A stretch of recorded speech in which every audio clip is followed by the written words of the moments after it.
What's going on, everybody? Fix my beard.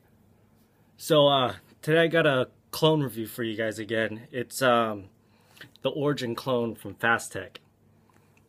And it was pretty crazy. I didn't think it was going to come in this box, which is kind of cool. It's got the UVO branding here on the front. And you open it up. It's got magnets on it. I didn't think they were going to do that either. Yeah, you open it up. And the mod's sitting in there instead of a piece of foam, lined in some nice cheap felt. Let me take this out here. So here's the device. It's got the little brand right there, and then my serial number on the back. I mean, first impression, it was pretty nice, but it's really lightweight. It feels like a clone, you know. But other than that, I mean, it looks good, it feels good, you know. I've had some time to mess with it, not too much because when I first got it, it wasn't my favorite thing. But we'll go ahead and jump into it. So the top cap up here, it has the holes up here for your airflow. So if you're gonna run the Aqua clone on it, you could do that. It adjusts up here for your airflow, so you open it up a little bit like that, or as much as you want, and all the airflow goes in and up. So it's got that on there. Take this off. Now the threads on this are a little catchy and a little grindy. It's not the best thing, but yeah, your basic 510 connection and your pin. On this one, I didn't really have to punch the pin out like I did for the Turtle Ship clone. But your brass contact with a Delrin insulator. And this thing's kind of, it tripped me out the first time because I put my battery in there and it set really low in the mod. But then I noticed that it has this little lip in it right there, if you guys can see that. But yeah, it's got your 500 tube. There's a lot of threads on here. Or your kick tube if you're running it in 650 mode. Your 650 tube.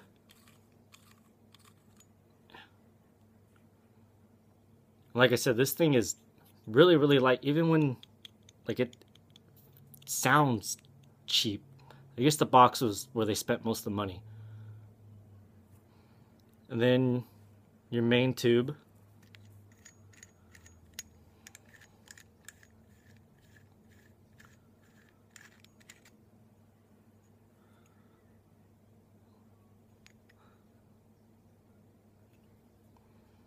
And then your firing button.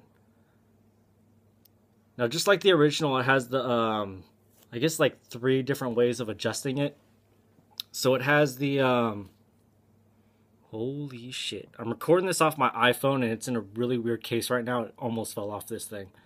But yeah, it has the piece in the center here. Mine came really tight. I mean, usually they're pushed out flush with this, with the button, but it was already pushed all the way in there.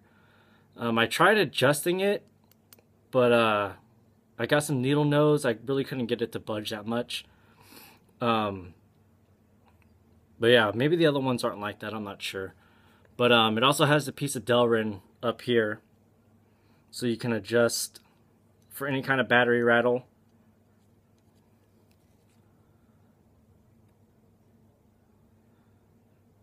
And then it also has inside, you're not going to really be able to see it, but it has 4 vent holes in there for it. And the lock ring on this is it's pretty thin and it's vented out, so I mean it'll be good in case your battery needs to vent.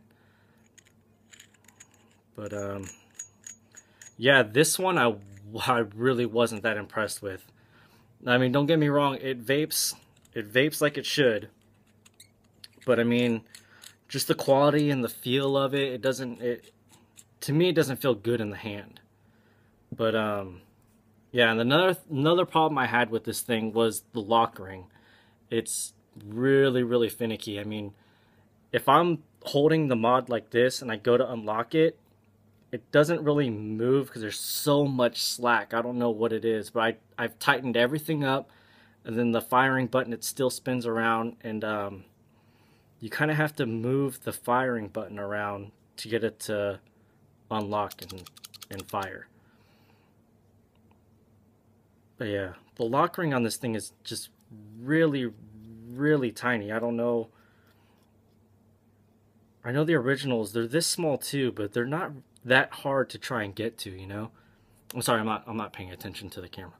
But I'll pop a battery into it and I'll show you guys how it vapes. The bottom contacts are also brass, but I'm using my Sony 30 amp. Pop that in there. And I'm still rocking my Taurus. Okay, hopefully that got that good.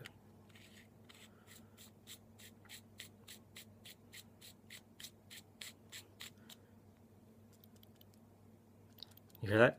It's the lock ring jumping around. The battery's a little loose too. Hold on.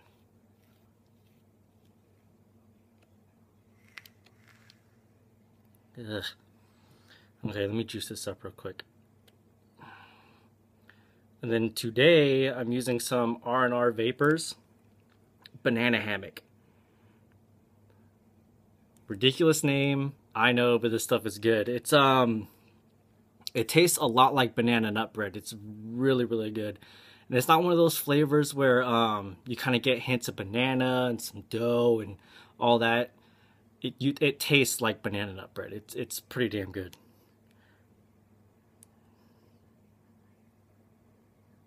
And I don't know the PG-VG ratio on this,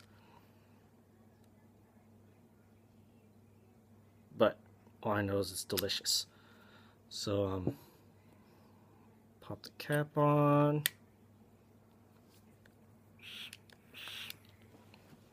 Still needs to be adjusted. There's a little bit battery rattle, but whatever.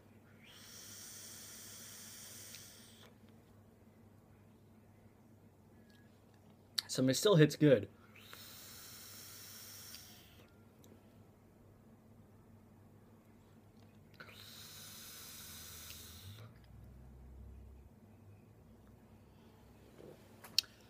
So I mean, I got this one from Fast Tech. If you guys were looking at it, I would try and do a little bit more research on where to get it from. I'm sorry I didn't, but yeah, this one I wasn't really impressed with. I was impressed with the packaging more than anything. But I know a few people who've had better luck with them. One of the dudes I know that goes to my goes to the shop here in town, they got his dialed in pretty good.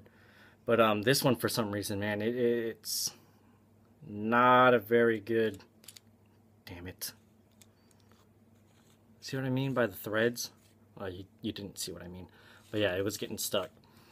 But yeah, if you guys were thinking about the Origin clone, I wouldn't. I mean, it was $20, so I mean, it's worth 20 bucks. You get what you pay for most of the time, unless you got your Turtle Ship clone. This thing's pretty awesome. That thing's been a champ the entire time. But yeah, that's what I got for you guys today. Sorry it wasn't a good story this time, but thanks for watching and keep vaping.